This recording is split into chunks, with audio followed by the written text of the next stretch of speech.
والسلام على أشرف المرسلين سيدنا ونبينا محمد على أفضل الصلاة وأكمل التسليم. الحقيقة نقول أولا رمضان كريم وكل عام وأنتم بألف خير. هنا من مدينة العين وبالأحرى في النادي الاجتماعي السوداني بمدينة العين، واليوم الإفطار جماعي للجالية السودانية بمدينة العين، وكان يعني إفطار مميز.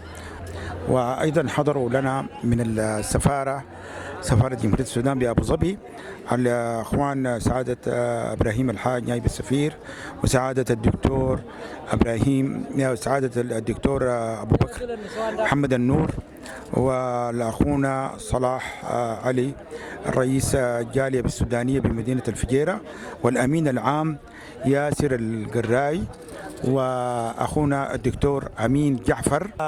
نتمنى من الله العلي القدير إنه يجمعنا في لحظات في دول الغربة ويرفع بلدنا عاليا خفاقة. سعيدنا وتشرفنا اليوم بحضور إفطار النادي السوداني بالعين، وهو إفطار مجموع مشهود محظور في العين دار الزين، هذه الجالية التي نحبها وتحبنا. وسعيدنا وتشرفنا حقيقة بالالتقاء بعدد من رؤساء الأندية من الإمارات الأخرى، من الفجيرة ومن دبي وغيرها من الإمارات. وكذلك التقينا رموز الجالية التي أحطت ولم تستبق شيء في خدمة الجالية بالعين وعلى مستوى الدولة. نسأل الله سبحانه وتعالى أن يجمع أهل العين دوما على هذه السنة الحميدة، ويجمعهم دوما على هذه الكلمة المتوحدة، ويجمعهم دوما على عمل الخير والبر، وينفع حقيقة بجهدهم هذا سائر أبناء الجالية الممتدة على مستوى الإمارات. في هذا الشهر الفضيل لا يسعنا إلا أن ندعو الله سبحانه وتعالى يحفظ وطننا السودان، وفي هذه العشر الأواخر أيام تنزل البركات وليلة القدر نسأل الله سبحانه وتعالى يجمع كلمة أهل السودان، وأن يحقق لأهل السودان أمنياتهم في العيش الكريم والرفاه والاستقرار والأمن والحرية والعدالة والسلام. السلام عليكم ورحمة الله وبركاته. كل سنة ودولة الإمارات وقيادة وشعب دولة الإمارات بخير، وينعاد عليهم بالصحة والخير والبركة.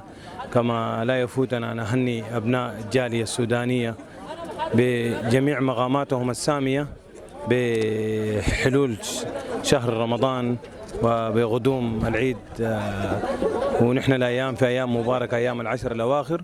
وكما جرت العادات عندنا الإفطارات الجماعية موجودة دائما من أول يوم في النادي السوداني بالعين، من أول يوم ولآخر يوم. الأسر والأصدقاء والأهل كلهم حضور، واليوم كمان كان الفطور بتاع الجاليات من الإمارات الشمالية وأبو ظبي ودبي، ونورونا اليوم خير تنوير، وكان يوم جميل ويوم طيب. ونتمنى أنه ربنا يعيدها أعوام وأعوام ويعيدها بالخير واليمن والبركات. وكمان لا يفوتني أن أهني جميع أخواني في نجوم الجالية، وفي أخواني في النادي السوداني الممثلين في اللجنة الشبابية كلهم بحلول غدوم شهر رمضان المبارك، وكل عام وأنتم بخير.